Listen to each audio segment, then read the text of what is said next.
Pesah, also known as Passover, commemorates the departure of the Israelites from Egypt. Rabbi Alex Lazarus-Klein, Congregation Shir Shalom, talks with Rabbi Moshe Silberschein of Temple Beth Tzedek about the meaning of Passover for the Jewish community and how it is commemorated today. Hi, Moshe. It's so great to be able to talk to you today, and it's been just wonderful having you in Buffalo this year. Have you gotten used to the cold at all? Not really, not yet. Thanks for the welcome, Alex. Okay. So we're going to be talking a little bit about Passover, because that's the big holiday this month. And I think it'd be good just to get to know, to introduce you to the Western New York community. So you generally live in Jerusalem. I've been living in Jerusalem for the last 40 plus years. Mm-hmm. But you originally from the States. Right. Mm-hmm. Born and bred in Detroit, Michigan. Detroit, okay. Well, I think Detroit, a hockey tradition. Right. Like Buffalo. And you're a trained conservative rabbi. Yes, I am. Ordained in 1981. No, we don't have to tell it. Okay, that's all right. Okay. So what does it mean to be a rabbi in Jerusalem? Well, I'm not a congregational rabbi. In Jerusalem, I actually teach, on a university level, I teach grad students. One of the places I teach is actually a Christian institution where I teach, it's a consortium of evangelical Bible colleges in the United States and Asia.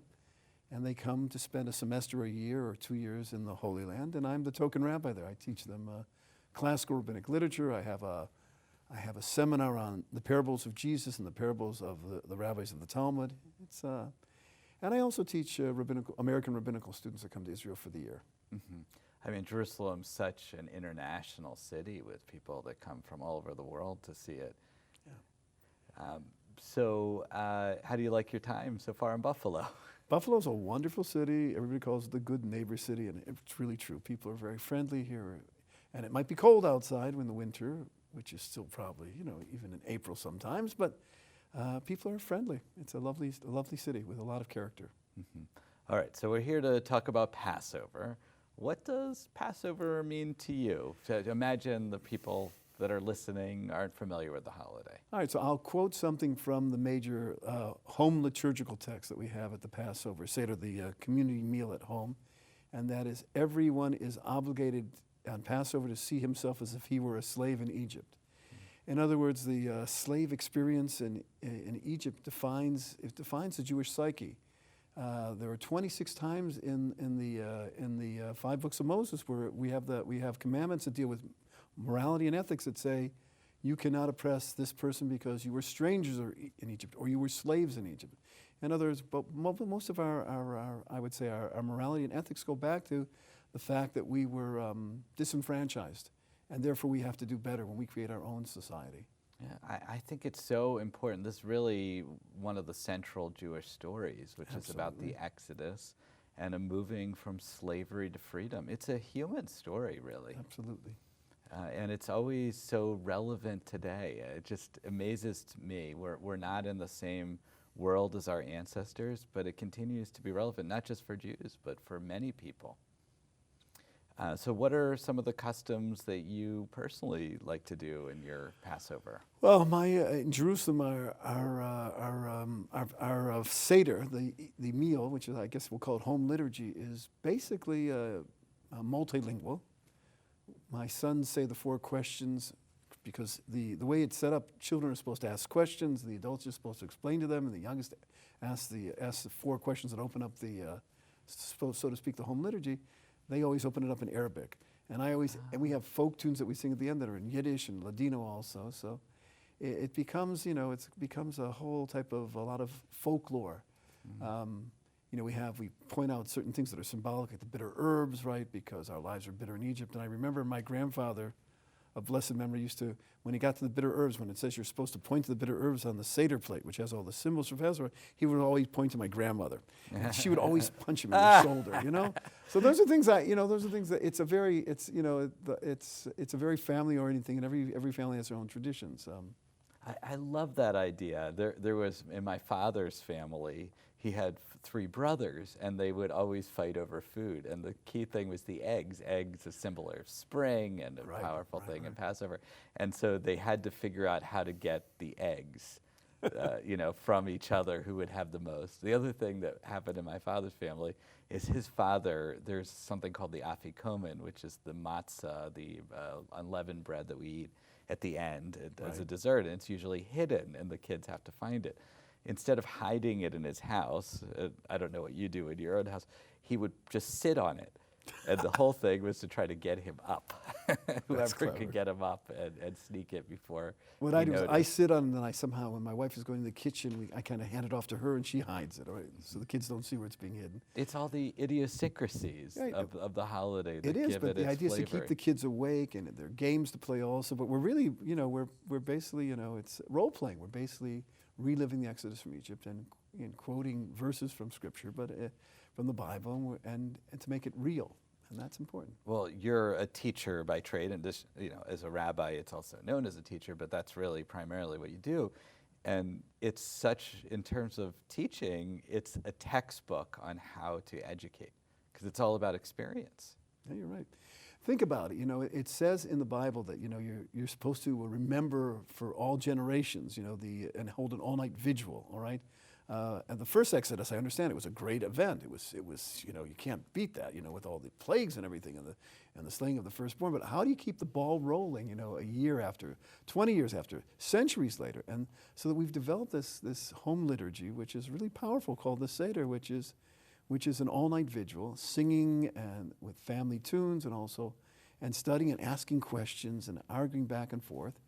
And really it's a special holiday. I must admit, it was my favorite holiday growing up as a child. Yeah, mine too. I wouldn't be a rabbi, certainly, without Passover. Right. I think that's true for me also. So you mentioned all night, and I know there's a debate, a machlochet, often about how long all night actually means. Do you go past midnight? Yeah, we go past midnight. We usually finish, my family, we're singing all these Passover songs at the end, which we always look forward to. And then if everybody can stay awake, we do the Song of Songs. We chant it in Hebrew out loud. Now, we had a conversation before, so you said you might like to sing something. I would be glad to. Would you like to sing Sure, something? sure, I'd I'd be love glad to to. hear you. Okay. I can do almost the same song. It's we have this is Who Knows One, Who Knows Two, and it's an educational song, right? Because one is God in heaven. Two are the two tablets, the Ten Commandments. Three are the patriarchs of Israel. Four is the matriarchs. All right, but I'll do it in Yiddish. All right. Oh, so Yiddish is another alternative Jewish language. Absolutely, it's a medieval, basically German with a lot of some Italian and Slavic and a lot of Hebrew and Aramaic also. Okay. Okay. Man it up better man is up who ha chidi bidi bim bam werken reden seinen was is ein einer ist doch Gott und Gott ist einer und weiter keiner und Gott ist einer und weiter keiner. Go like that. Man it up better man is up who ha chidi bidi bim bam werken reden sein was ist zwei, what is two, was ist zwei seine der Luichos. Und einer ist doch Gott, und Gott ist einer, und weiter keiner. We do it all the way from 13 down, but I won't do the whole That's thing. incredible. It's a fun song. I love that. You have a beautiful voice. So just because I think it's about food, and we haven't talked about the food. That's true. We haven't talked about matzo. We only have a minute or two, but what is the food at your table that you look forward to on Passover? We're supposed to dip. We're supposed to have greens because it's spring holiday. So my family have a guacamole mix. Now that's very modern, but I look forward to dipping in guacamole with crudité, with celery and things like that. My wife's vegetarian, of course, and I, of course, eat meat. But okay, so I have the best of all worlds, I guess, with a lot of good vegetable side dishes. But I normally cook for my nieces and nephews. They want Uncle Moshe's brisket, so I do that. All right, so that's brisket is a key food. Matzo ball soup. Oh, absolutely, matzo ball soup. Well, you're right. And my wife, she loves making charoset, which is like an apple honey mixture that's been passed down in her family. and there are different recipes depending where you're from, but you know, there should be walnuts also, and let's see, what else do I put in my charos? But it's supposed to represent the mortar of the bricks that we made in Egypt. It's too sweet for mortar. You wouldn't want to eat mortar. I always wondered about Oh, that. by the way, when you eat the bitter herbs, we eat a whole root. I mean, A whole bitter herb. yeah, Wow. but we mix it with the charos. It's sweet, so it's not as bad, you know. But the idea is you're supposed to remember what it was like, how bitter slavery was. All right, so I'm going to have the key. There's a political question about Passover. Okay. Rice or no rice? No rice. That's you know, my family is Eastern European, but also Sephardic. Also, we have both. But the fact is, you know, no rice in my family. There are certain things we don't eat. That's true. That's one of them. Well, I'm already getting pretty hungry. Do you have any last thoughts? We got about 30 seconds. I would wish everyone a happy holiday that's coming up, Passover, for renewal of spring, and only to hear good news and liberation for all of humanity. Amen. I think it's so important. We could always use a little bit more freedom. What a pleasure to be with you today, Moshe, and just wishing you a happy Passover and your mishpacha, your family. Thank you. And everyone out there who's listening as well. Same to you and yours. All right.